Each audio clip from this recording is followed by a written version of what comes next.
In history, there are events which stand as milestones, marking points of no return. Usually, however, such moments are only visible in hindsight. The Enabling Act passed by Hitler in 1933, followed by the Reichstag fire decree, were passed in Germany with little resistance and without public outcry.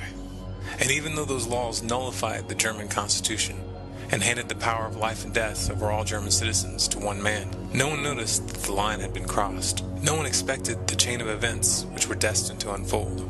No one understood that Germany had already passed the point of no return. On December 15, 2011, on the 220-year anniversary of the ratification of the Bill of Rights, the U.S. Senate passed the National Defense Authorization Act of 2012. The bill officially gives the military the right to arrest anyone, U.S. citizen or otherwise, and to hold them indefinitely without trial.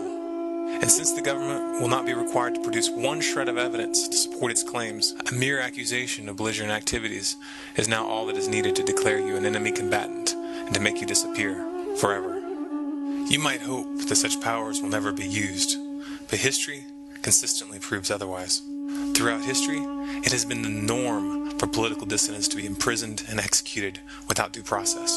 Throughout history, it has been the norm for political opponents to be taken from their homes in the middle of the night on charges of treason.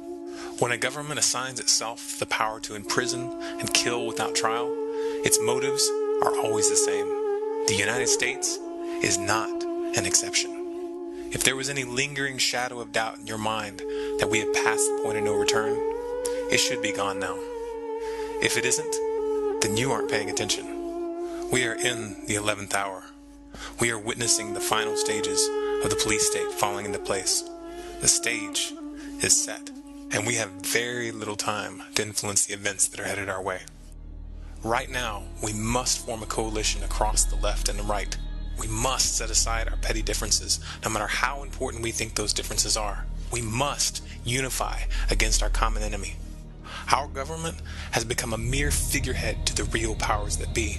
The Congress, the Senate, the executive branch do not represent our interest. They are bought and paid for. They are corrupt beyond all repair, and they deserve nothing less than to be arrested and tried for high treason. We the people have the power to take them down. It's in our hands right now. The government's power is derived solely from our obedience. Its wealth is derived solely from our labor. Its strength is actually our strength. Take it back from them. If in one unified strike we withdraw our money from the banks which have gorged on taxpayer dollars and cut off all payments to credit cards, loans, and taxes, if we refuse them our obedience and our labor and stand in defiance with clear intent, we will bring the machine to its knees. But we can only achieve this if we look past the artificial dividing line of left and right and act in unison as one people, as one nation, indivisible and focused on our goal. We must mobilize as if our lives and our children's lives depended on it, because they do.